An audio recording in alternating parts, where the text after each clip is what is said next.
There are very few games I play nowadays that have me smiling the whole way through. Perhaps I've just become way too serious in life, or maybe games just don't hit me like they used to. But just when I thought I had become a soulless husk of a human being, Super Mario Bros. Wonder came along and brought so much joy to my day. This gem of a game is so simple in concept, but so magical on the screen. Its outrageous gameplay mechanics kept charming me level after level, and its superb soundtrack had me humming its tunes throughout the day.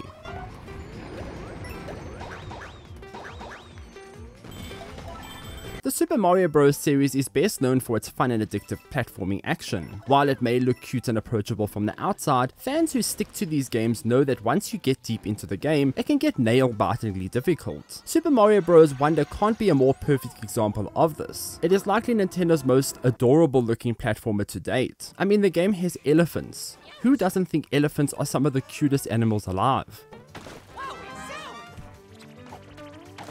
But dig into the game and there's actually a lot more going on than cute elephants. In fact, Super Mario Bros. Wonder is so far out of Nintendo's comfort zone that it was surprising to see what lengths the studio went when crafting the game. While the general gameplay follows the traditional Super Mario Bros. Platforming routes, the Wonder is where things get a little crazy, in all the best ways. The biggest change to the series is the move away from the Mushroom Kingdom. That place is done and dusted, and instead I was dropped into the Flower Kingdom, a place with new enemies to stomp on, power-ups to use, NPCs to meet and locations to visit. It is the most refreshing new location we have seen in the Mario series since the Galaxy days, and this masterclass world oozes into every aspect of the game.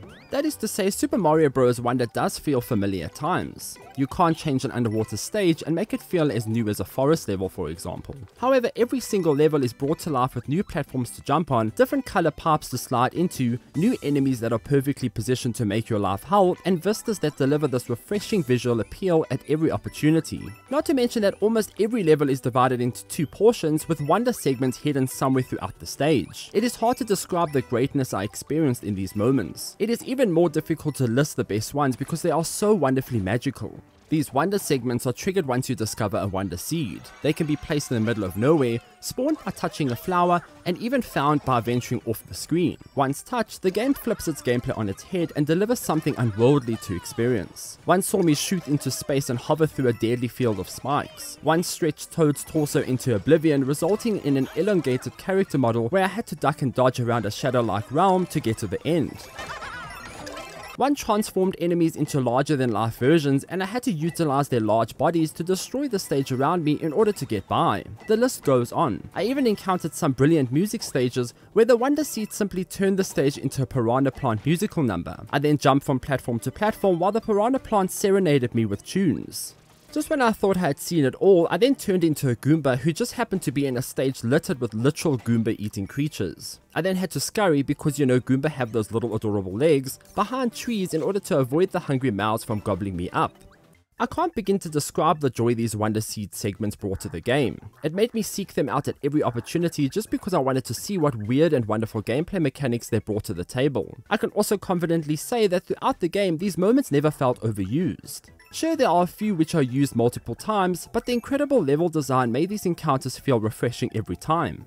It also helps that the majority of Super Mario Bros. Wonder is consumed in small bite-sized portions. So right before a stage overstays its welcome, it was over. Nintendo pushes this even further with stages called break time, because if you needed a break from the already relatively short stages, here's an even shorter one. These break time stages are literally a few seconds long and come with simple objectives to complete in order to obtain your Wonder Seed. One had me drill my way around a treasure-like dungeon in order to break boxes containing the Wonder Seed.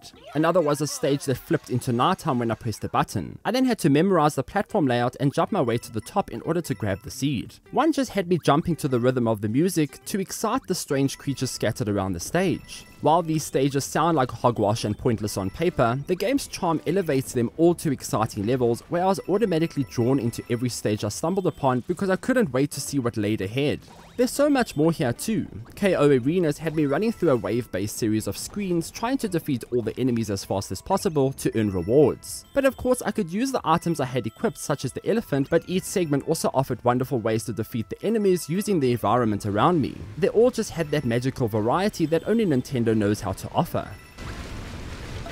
I won't spoil any more of these stages because the joy of experiencing them all is what makes Super Mario Bros. Wonder so remarkable in the first place. I will just say it is Nintendo's masterclass level design like we have never seen them before. Not to mention the game features badges that do cool things. One was a hat that let me glide around. Another was a jump hover badge that let me leap further into the air. Another was a charge jump where I could leap high into the air above me. There were even badges that had zero benefit to the platforming but were just fun to use. These badges are also completely optional and every stage outside of the badge challenges can be completed with or without them.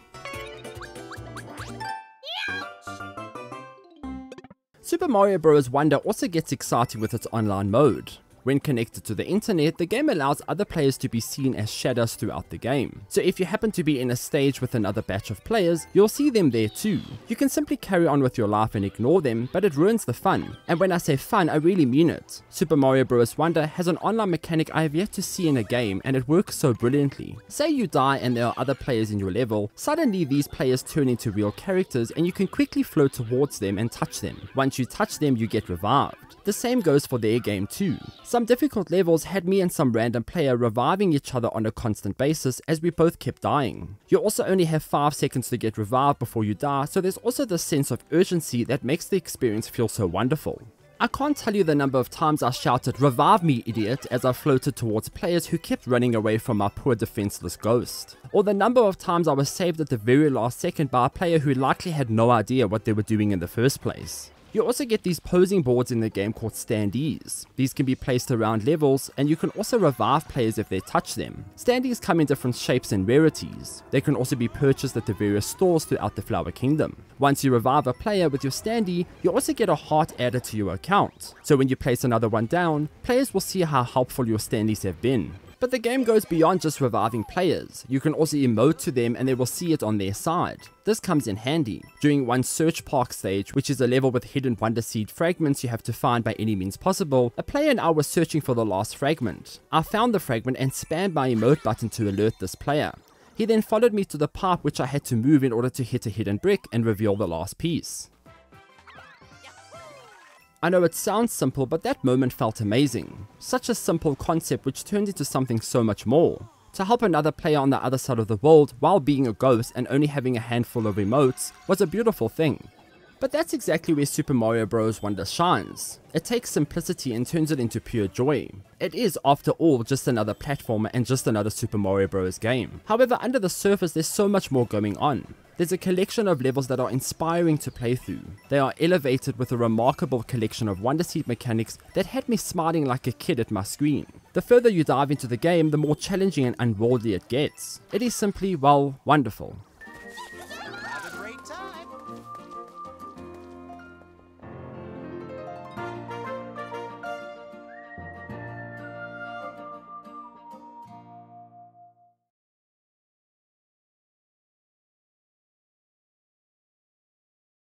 So those are my thoughts on Super Mario Bros. Wonder. I really enjoyed the game, so thanks to Nintendo for sending the code through for me to review.